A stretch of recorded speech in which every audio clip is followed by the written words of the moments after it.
Ako ulit ang inyong Auntie Eileen. So, ang pag-uusapan naman natin ngayon ay tungkol sa paano nga ba mag-transfer from GCash to ATM nang walang service charge.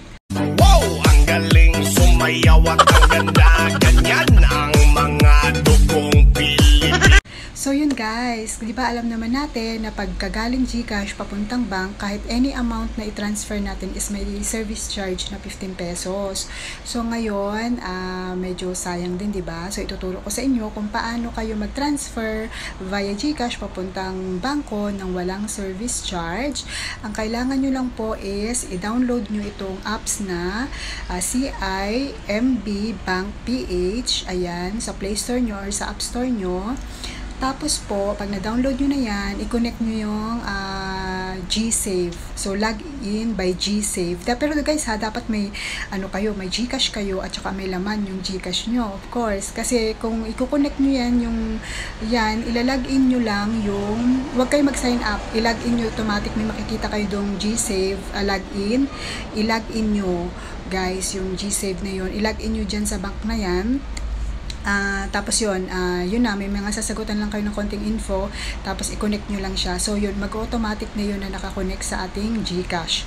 So yun guys, tapos pagka na-download nyo na yan, nakakonect nyo sa GSave, makikita nyo yung balance nyo dun sa GSave, diba?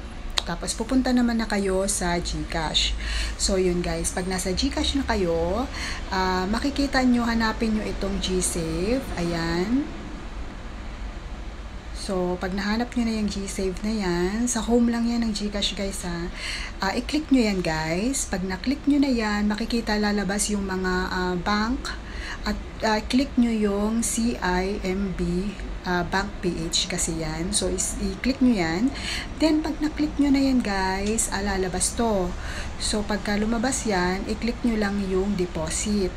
So, sabi ko nga sa inyo kanina, dapat mayroon ding balance yung GCash nyo. So, yung from regular na GCash account nyo na laman, mag-transfer kayo ng any amount na gusto nyong i-transfer sa GSave nyo. So, yun. For example, mag-transfer kayo ng 100 pesos. I-transfer nyo lang siya, i-click nyo lang yung 100, tapos nun i-continue nyo. After nun guys, pag pumasok na yung sa GSave nyo yung 100, mawawala yung 100 doon sa regular na GCash account nyo. Bali, diba sa home natin, makikita natin doon kung magkano yung laman ng GCash natin, mababawasan nyo ng 100, mapupunta yun doon sa GSave nyo. Ngayon, kung nag-transfer na kayo doon ng 100 doon sa GSave nyo, pumunta naman ulit kayo dito sa inyong CIMB Bank PH. Pumunta kayo dyan. Tapos pagka nandyan na kayo, pumunta kayo doon sa transfer. Nasa home yan, makikita nyo yung transfer. Ibig sabihin yan, sa bangko yan, yung logo na yan, sa bangko yan matatransfer. Tapos i-click nyo lang yan guys. Tapos sagutan nyo lang yung nakalagay doon kung anong bangko nyo gustong i-transfer yung pera nyo. Pwedeng ilagay doon yung bank name. Sagutan nyo yung recipient name, yung magre-receive ng pera nyo, at saka yung recipient account number, tapos yung amount na ipapadala nyo, for example 100, tapos i-continue nyo na. Tapos pag continue nyo na, lalabas ito guys. Ayan, so lalabas yan, ibig sabihin nun, yan yung resibo, i-screenshot nyo yan, yan yung proof na naipadala nyo na. At kung makikita nyo dyan guys, ayan, wala po siyang service charge at automatic po siya na maisisend agad doon sa, kumbaga nag-process agad siya guys. Bali, meron kasi doon guys, pagka nilagay nyo yung, di ba mag-transfer kayo ng transaction, merong optional kasi doon na nakalagay, kapag nilagay nyo na yung bank name, recipient account number, at saka yung amount, sa pinakababa noon, may optional na nakalagay ng email, kung gusto nyo ilagay doon.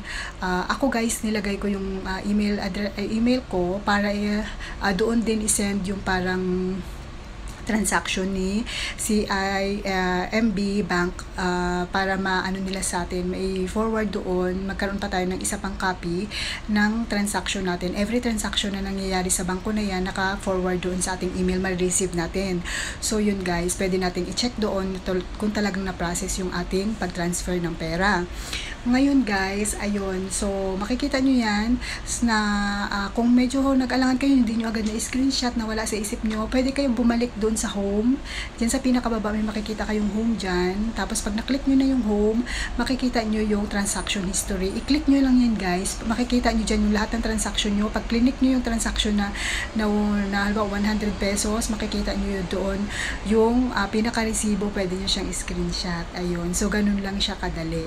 Tapos kung gusto nyo naman talaga na sure kayo, punta kayo sa email nyo, i-check nyo kung may na-receive kayo na talagang nakalagay doon na may pumasok ba talaga na pera doon sa ATM na pinadalhan nyo. Tapos yun, meron kayo makikita sa email nyo na confirmation na talagang notification, na talagang pumasok yung inyong ginawang transaction, yung pag-transfer ng pera sa ATM na nakalagay dyan guys is zero fee. So, zero talaga, walang charge siya. So, sayang din yung 15 pesos, di ba? So, halos same lang din naman sila ng transaction ng GCash na kung GCash apps yung gamitin nyo kaysa dito sa CIMB Bank PH. So yun, kaya mas maganda dito tayo. At saka ang good thing dito guys, hindi na natin kailangang abalahin pa yung katulad nating mga OFW na katulad ko, hindi ko na kailangang abalahin kasi ang ginagamit kong CP number doon sa Philippine number doon sa GCash ko is yung sa ate ko.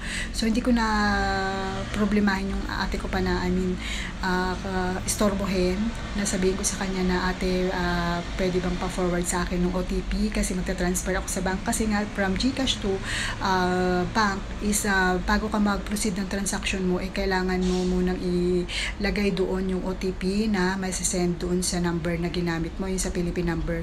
So napaka-hassle guys, paano kung offline yung taong may-ari ng cellphone na ni-register, na ginamit yung pang-register doon sa GCash account nyo. So medyo maghihintay pa kayo hanggang sa mag-online siya para makuha nyo yung OTP code. So yun, kaya medyo hassle yun. Unlike dito sa binigay ko sa inyo na CIMB Bank PH, pag dyan kayo nag-proceed ng transaction nyo, hindi nyo na kailangan ng OTP.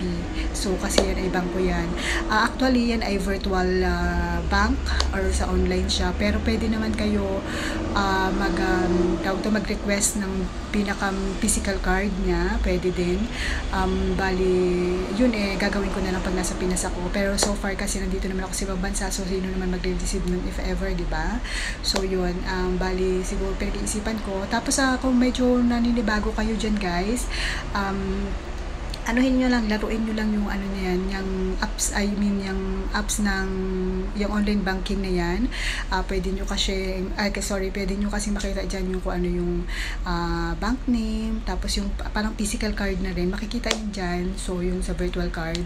So yun, tingnan nyo lang, maging ano lang kayo, tingnan nyo yung kung paano yung mag-transfer sa ganito, mag-pay bills, maraming mga magagandang mga apps or mga useful na paggagamitan yung bank na yan. So yun, kaya kayo kung nasa ibang bansa kayo katulad ko na nagta-transfer din kayo ng pera via GCash to bank account, malaking tipid po yung tawag doon, yung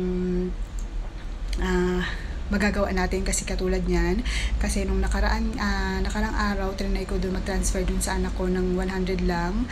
Chinek ko lang kung pwede kasi syempre first time kong gawin yun. Baka mamaya kasi may mga ilan kasi ng mga ganyang online banking, yun pala maghihintay ka pa ng mga 3 to 5 days working days bago mapasok sa bank. So yun ang iniisip ko, baka mamaya ganun ang mangyari. So nagtry ako ng 100 lang, and on the spot naman guys, chinek nila, pumasok nga daw. So yun, so ibig sabihin minutes lang nandun na rin yung account, or orada nandun na yung pera sa bangko na pag-transferan natin. Unlike dun sa mga iba kasi na maghihintay pa ng ilang working days, di ba? So yun guys, kaya malaking tulong to sa atin kasi katulad niya, nakadalawang transfer na ako, so nakasave na ako ng 30 pesos, di ba? Kasi yung dalawang transfer kasi yung kaibigan ko nakisuyo din sa akin na kung pwedeng via GCash to bank account, so 15 pesos din yun. So yun, so naka-less ng 30, so sayang din, di ba? So every transaction natin guys is 15 pesos yung naliles natin or nadi-discount natin. So yun, sana nakatulong guys. Bye-bye.